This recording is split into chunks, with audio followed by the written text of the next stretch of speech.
1964년 12월 중국 베이징 프랑스 대사관 크리스마스 파티가 열리고 있었습니다.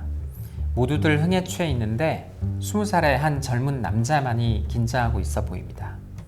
그는 프랑스에서 중국으로 온 지 얼마 안 된 대사관 경리 베르나르 브루시코입니다.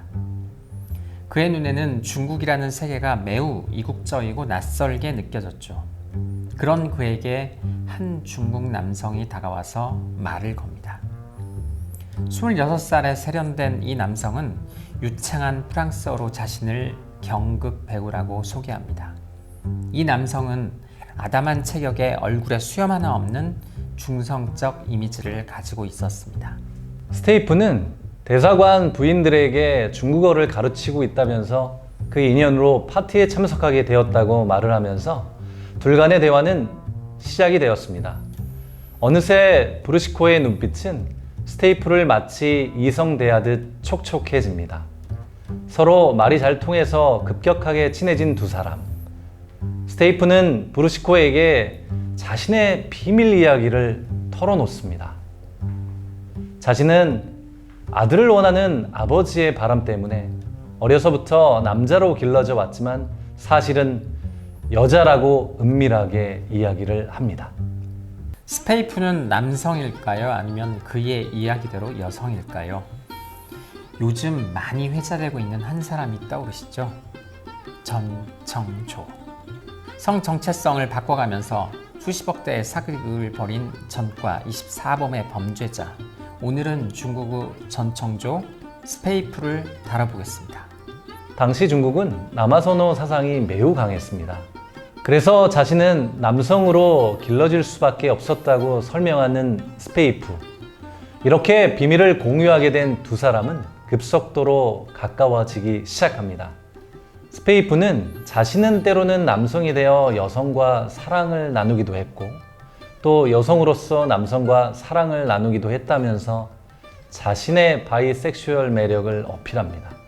스테이프보다 6살이 어린 순진한 브루시코는 스테이프에게 빠져들게 됩니다. 그래서 둘은 파티 이후에도 계속 만남을 가지면서 연인 사이로 발전을 합니다. 얼마 후 브루시코는 스테이프에게 청혼을 하게 되고 두 사람은 결혼에 골인하죠. 그런데 결혼을 한 지 얼마 지나지 않아 스테이프는 브루시코에게 거리를 두기 시작합니다.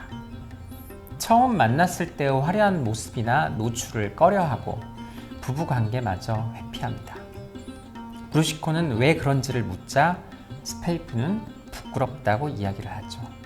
어쩔 수 없이 잠자리를 하게 될 때에는 침실을 어둡게 하고 스테이프는 브루시코에게 술을 잔뜩 먹인 뒤에 관계를 가집니다. 브루시코는 이상했지만 이것조차 서양권과 다른 동양의 신비로움이 아닐까라고 생각을 하면서 스테이프를 이해하려 애씁니다. 그러던 차에 반가운 소식이 들려오죠. 스테이프가 임신을 했다고 이야기를 합니다. 그런데 기쁨도 잠시, 얼마 지나지 않아 중국의 문화 대혁명의 광풍이 휘몰아치기 시작합니다. 이야기가 흥미진진한데요. 그러면 여기서 잠깐 문화 대혁명, 이거를 변호사님께 간단하게 설명을 한번 부탁드려 볼까요? 문화 대혁명이란 1966년부터 1976년까지 중국 인민공화국에서 일어난 대규모 파괴운동입니다. 일명 20세기의 분서갱유라고 불리우죠. 문화 대혁명에서 표면에 내세운 구실은 전근대성 문화와 자본주의 문화를 비판하고 새로운 공산주의 문화를 창출하자, 이러한 정치, 사회, 사상, 문화 개혁 운동이라는 것이었습니다. 그러나 실제로는 대약진 운동이 크게 실패한 탓에 정권의 중심에서 잠시 물러난 마오쩌둥이 다시 권력을 찾기 위해 획책한 내전의 성격을 띠고 있었습니다. 마오쩌둥은 민중과 학생 폭력 세력 일명 홍위병을 동원해서 덩샤오핑파, 즉 시장 회생파를 공격하고 대규모로 살상을 저질렀습니다. 하나의 예를 들면 병원에서는 의사 선생님들이 화장실 청소를 하도록 강요를 당했고 청소부들이 환자를 돌보았습니다. 1976년 마오쩌둥이 사망하면서 문화대혁명, 일명 문역은 끝이 났는데요. 그동안 중국은 정체와 몰락의 길을 걸었고 최소 수십만에서 최대 2천만 명에 이르는 사람들이 학살을 당했습니다. 사회가 안정을 되찾기까지는 꽤 많은 시간이 흘러야 했습니다. 문화 대혁명, 설명 참 쉽죠? 자, 다시 이야기를 이어가 보면 이 문화 대혁명의 광풍으로 인해 중국에서는 많은 외국인들이 배척을 당했습니다. 이런 중국 정부의 압박으로 인해 브루시코는 중국을 떠나게 되죠. 그 이후 스페이프는 아들을 낳게 되는데 그 이름을 스두두라고 짓습니다. 스두두가 4살이 되던 해 브루시코는 중국 프랑스 대사관으로 다시 돌아오게 되죠.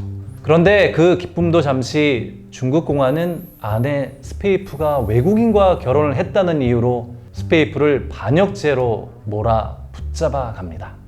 절망에 빠진 브루시코 앞에 한 낯선 남자가 마치 구세주처럼 나타납니다.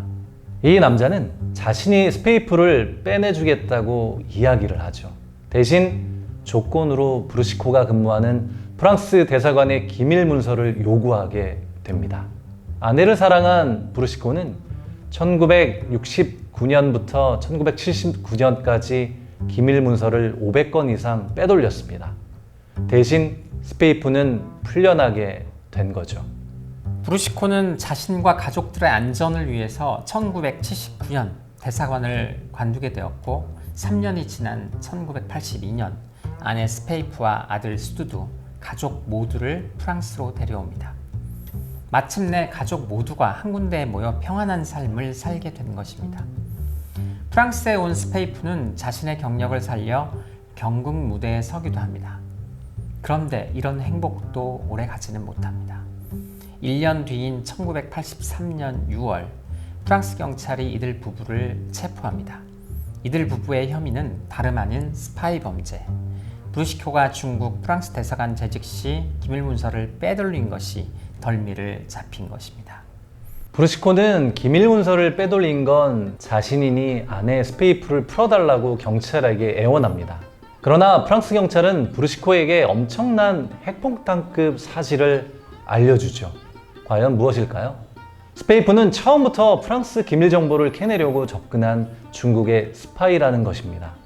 브루시코는 스페이프가 중국에서 공안에게 끌려가서 엄청난 고생을 겪었다며 그 이야기를 절대 믿으려 하지 않습니다.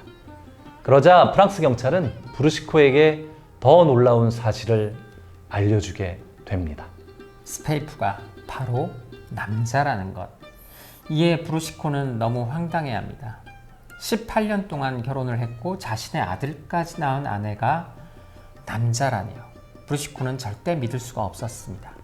그러나 프랑스 경찰은 이미 스페이프의 신차 검색을 마치고 남자임을 확인하여 스페이프를 남자 교도소로 보내버린 것입니다. 아니, 도대체 이게 어떻게 된 일일까요? 스페이프는 1938년 중국 산동성에서 여자가 아닌 남자로 태어났습니다. 즉 신체 구조는 남자였던 것입니다. 그리고 성장해서 경극 배우로 활동을 했고요. 중국 경극은 남자 배우만이 출연을 할 수 있다는 사실 알고 계시죠? 즉 여자 역할도 남자 배우가 했던 것입니다. 중국의 영화 태양별이, 이 영화를 보면 세상을 떠난 배우 장국영이 경극 태양별이에서 여장을 하고 위나라 왕의 후궁인 무희 역할을 맡지 않습니까? 스페이프는 바로 여자 역할을 하는 경극 배우였습니다. 중국 정부는 이런 스페이프를 포섭하여 스파이 역할을 맡깁니다. 중국 정부의 명령에 따라 스페이프는 브루시코에게 접근을 하는데 마치 본인이 여자인 척 미인계를 써서 순진한 브루시코를 홀린 것입니다.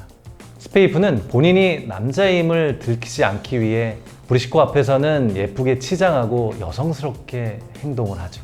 그렇다면 여기서 궁금한 거는 성관계는 과연 어떻게 했을까요? 여러분, 너무 궁금하지 않나요? 스페이프는 선천적으로 신체 구조상 성기가 묻혀 있었기 때문에 성기를 숨길 수 있었다고 밝힌 바 있습니다. 또 브루시코는 스페이프 이전에 여성과의 성관계가 없었고 항상 술에 취한 상태에서 관계를 가졌기 때문에 스페이프가 남자임을 알 수가 없었다고 전해집니다. 추후에 스페이프는 이렇게 이야기했다고 합니다. 나는 브로시코에게 내가 여자라고 말한 적이 없다. 그저 내가 여자일 수 있다는 것을 이해하게 했을 뿐이다. 이 얼마나 얼토당토하는 궤변일까요? 참으로 황당하고 잔혹하기까지 한 사기극이 아닐 수 없습니다. 참, 그렇다면 아들 스두두는 어떻게 된 것일까요? 아들 스두두는 브로시코가 문화 대혁명으로 인해 중국을 떠나 있을 때 스테이프가 입양한 아이라고 합니다. 스두두는 위그르족이었다고 하는데요. 위그르족은 외모가 서양인과 비슷하다고 하며 또 기가 막히게도 브로시코와 생김새가 닮았었다고 합니다.